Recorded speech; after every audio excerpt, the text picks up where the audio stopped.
Hi guys, it's Steph from IDRIVEACLASSIC, and today I'm back somewhere a little bit more exotic than Yorkshire. I'm in Hayling Island down in Hampshire, and I'm testing out this amazing Simca Aronde. Now, if you've watched my Belgian scrapyard video, you'll have already seen one of these in a much sorrier state. So, because so many of you guys wanted to see a video of it, I tracked one down. I've driven over 200 miles to get here, and honestly, I am so looking forward to today and showing you this beautiful car. So, even though we've got no seat belts, buckle up because we're about to take this Simca out and have the best afternoon ever. Before we go any further, I wanted to tell you a little about the Aronde and a little bit about Simca too, because for many people, including myself, you may never have seen one of these on the roads. So, the Aronde was the first car designed by Simca completely from scratch, and had originally begun as a car manufacturer who repurposed Fiat parts. So the Aronde was a big step up for them, and this design was hugely influenced by American cars of the era, which, as we have a look around the car, I'm sure is going to be as evident to you as it was to me. And it's not just on the outside of the car that you'll see the influence, it's on the inside too. Now, this car was launched in May 1951, and a little bit like they did with the Mini in the UK, they took a few hundred pre-production early cars and they were seeded out to influential people and carefully selected buyers to build interest and to spark hype. And then the way they did it was, and they do it with a lot of products nowadays, is they did a big launch, a big high profile event, which was the 1951 Paris Motor Show. Now, at the launch of the car, the only body style offered was a 4-door saloon, but other variations were soon introduced, including a 2-door saloon and a van. And there was also a 2-door coupe coach built by a company called Faisal, so apologies on my pronunciation there if that is incorrect, which is a holy grail to Simca collectors just due to the scarcity. Now, at first, like a lot of good things, sales were a little bit sketchy, but this was due to things like build quality and quality control, and so they got straight onto it, and by 1953 they'd ironed out the quality control issues, and the car was constantly improved year on year with running changes, which helped net sales of over 1 million units until the car stopped production in 1962. And interestingly, unlike some of the other cars I've reviewed, things like that Rover 800, the cars sold consistently well until the end. Excuse me. Now, with all this going on, it's no wonder that Simca were the second biggest car manufacturer at the end of the 1950s. Now, if you, like me, are really impressed by this car and you're wondering why we didn't see a massive influx of these beautiful cars on British roads, it's because with it being a foreign-built car, it cost more than you would have paid in France, which meant that you could get a much bigger and fancier homegrown vehicle. So if you wanted a Simca in the UK, you had to really want one. And some of the stats on this aren't too far off my Morris Minor, actually. You go 0 to 60 in 30 seconds and a top speed of around 80 miles an hour. Now, in this one, you've got a 1290cc engine, which is a decent size engine, but because you've got lots of different improvements, as they badge them, it slows the car down somewhat.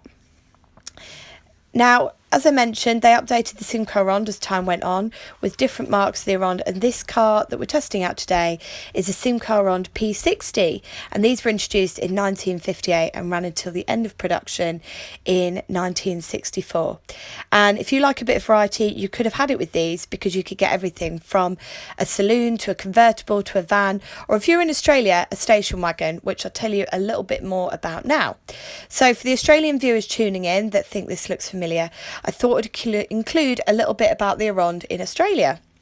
So the car that you see in front of us, the P60, wasn't the first Aronde you got. You had the 90A, and it did so well that Northern Star Engineering soon had it whipped off them, and in July 1959 the P60, the model that we're in today, started being produced by Chrysler Australia in Adelaide, and the success of the car was so huge that you got a station wagon, which we didn't get, and it featured an extended roofline, a tailgate and a wind down window. And just like in France and everywhere else, they stopped making the Aronde in 1964.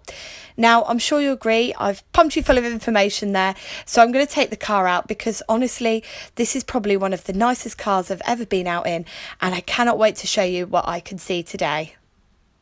Now, one of the really interesting things, as I've already mentioned on this car, is the idea of column gear change.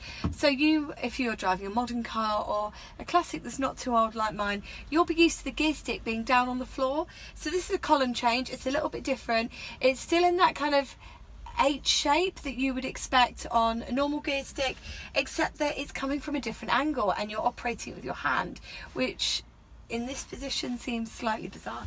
So let me show you. So we're going to go into first gear first of all, and we come up and we go up like that. That's your first gear. And then you come across and you go down. That's your second gear. And then you come back up. So you come down, you've got your fourth gear there, you've got your third up there, and then to get reverse you push it all the way down and like that, and that's into reverse.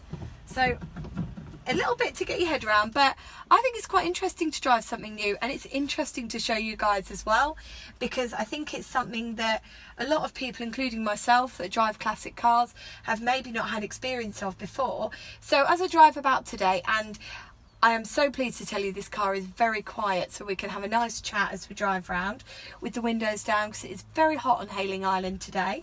I can tell you how I'm getting on with the column gear change, but I've been in this car about 10 minutes now and it's already starting to become quite familiar to me. So I'm sure that as we drive around today, I'll be able to give you a really good indication of how easy it really is.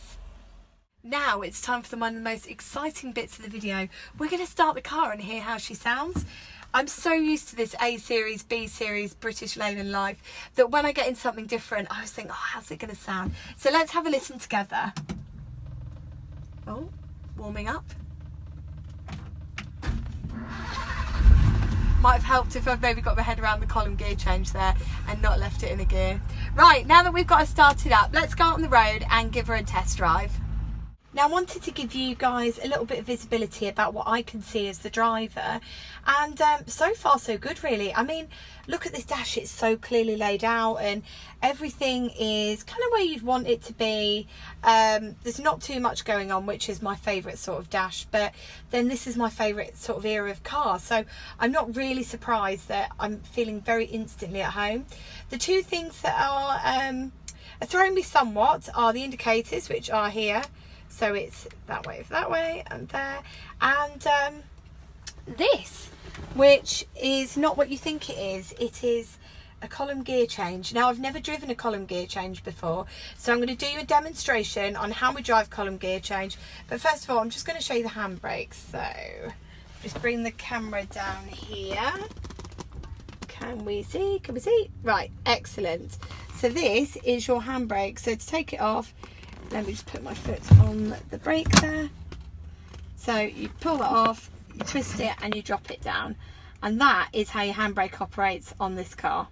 Now just before anybody worries, because I know that people always do, there aren't any seat belts in this car. So in this video today you won't see me wearing any seat belts at all, and that's okay, because cars of this era weren't made with seat belts, and if they aren't in, I'm not going to say I'm not going to drive them. The way I always work is if the car has seat belts, I'll wear them. I mean, my 1960 Morris Minor doesn't have any, and that doesn't bother me too much. So in the spirit of enjoying this car in how it's intended to be enjoyed, I won't be wearing a seatbelt today because there isn't one, and I'm not going to make a fuss over it. So why don't we get her started up and you can see how she sounds. So this Simca is absolutely incredible. It feels really American, and so for those of you that are probably watching from home that haven't seen one before other than my scrapyard video, you too are also probably surprised that this isn't American.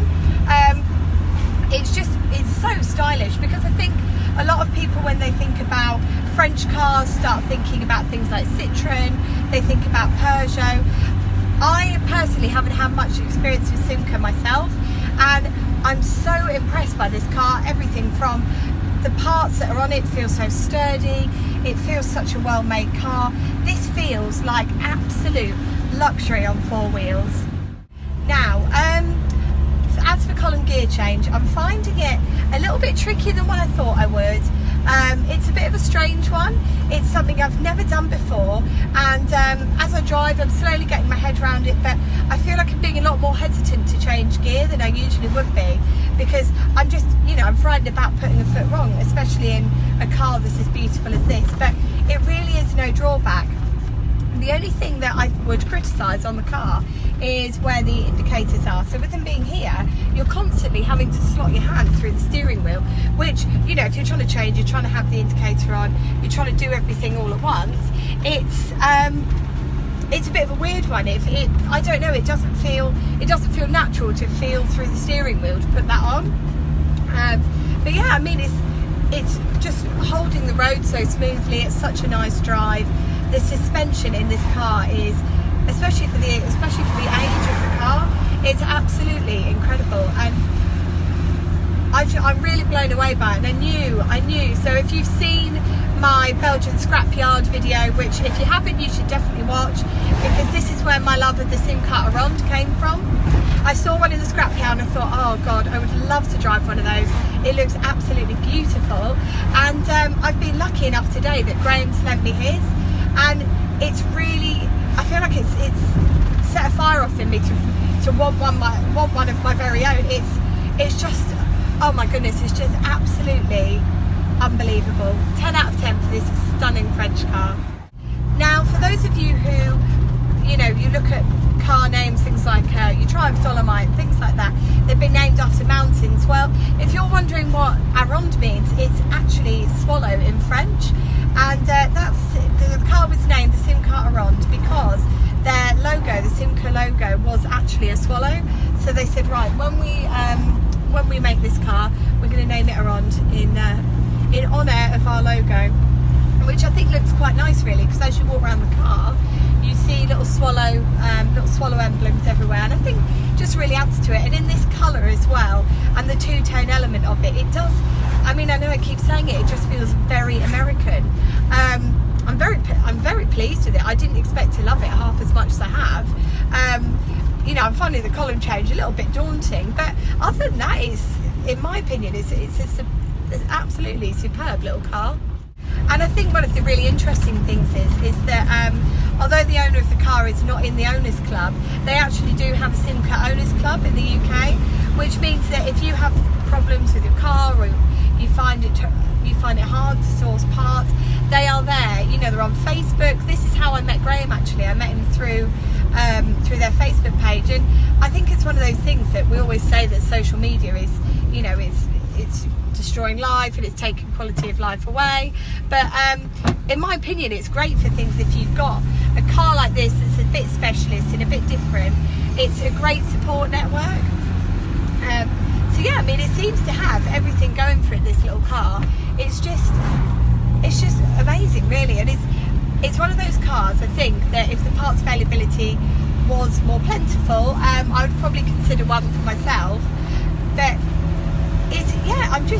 I know I keep saying it, but I'm blown away by it. It's lovely to drive.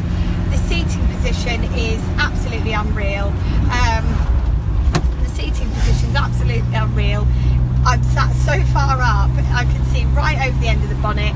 I've got that great visibility that I love from your 50s, your 60s, and some of the early 70s cars as well. It's really got everything for me. It ticks every single box, and it's like that American luxury, that American kind of 50s feel, without being absolutely enormous, because that's one of the things that really puts me off some of these big American cars, is that they are absolutely enormous and that you really struggle to get them around and about. But hopefully, as you saw when we looked around the car, this feels a much more manageable size. I think that you could drive this regularly, you could park it quite easily, whereas I think some of the bigger American stuff you do struggle with. So yeah, I hope that as you're watching this video, you're getting a real sense of just how incredible this little car is. And I'm surprised actually that we don't hear more about them, because in my opinion, they are one of the most fantastic kind of 50s, 60s cars that I've driven so far. It's funny how things work out, and it's real testament to the internet that we went all the way to Belgium, we saw that scrapyard, I saw that Simca Aronde, I said that I'd love to drive one, and then today we're here, we're in a Simca Aronde, we've been out driving it, and it's been such an incredible learning experience, not only about the car and being able to show you something so very different to what I've shown you before, but also things like this column gear change, because it's something I've always wanted to try, and I've been able to show you, and I've been able to explore a really beautiful part of the UK as well. So if you're tuning in and you're from the UK and you've not checked out Hayling Island, I'm also going to just sneak in a small recommendation for it as well, because this is actually quite a nice place and they've got a beach as well. So I'm driving back to Graham's now, so I'll say goodbye to you all and say thank you very much for watching, because today has been one of my most enjoyable experiences, if for nothing else, the column gear change alone. Right, hi, I'm Graham, retired. The car's a 1960 Simca Aronde P60. I only had it about 7 or 8 months, and the only reason I bought it was because we liked the look of it. And that was it. Just thought it was a pretty little car, so we bought the thing. Well, so far so good. The car's been all right. It's quite reliable. It's never let us down on the road. Did have a problem with a rattly timing chain, which good old eBay. Got one from Serbia for next to nothing. Prop shaft universal joint was the same as everything else, minors and heralds and things, so that was an easy fix. And electrical stuff fits a lot of French cars, and bar that, it's just a nice, reliable, easy car to run. It's a great little classic, really, for somebody that if you're not sure what you want, it's a good place to start. Really light to drive, you know, the clutch is very light, the steering's light, the brakes are good. It's not too big to try and garage somewhere. It's just an easy car to own. You know, there's not a lot to go wrong with it. And the best of all is, if you go to a car show, you are going to be the only one there.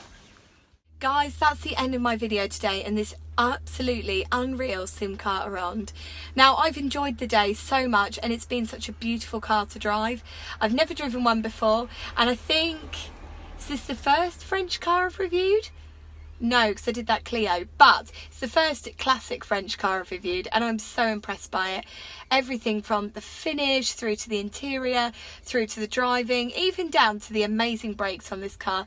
Everything about it has been perfect and I really want one. So if you've enjoyed this video as much as I've enjoyed having a wonderful afternoon out in this gorgeous car, then don't forget to hit like. And of course, new videos go up every Wednesday and every Sunday, always about classic cars, so don't forget to hit subscribe, because we've got some exciting cars coming up in the schedule and I'd hate for you to miss them.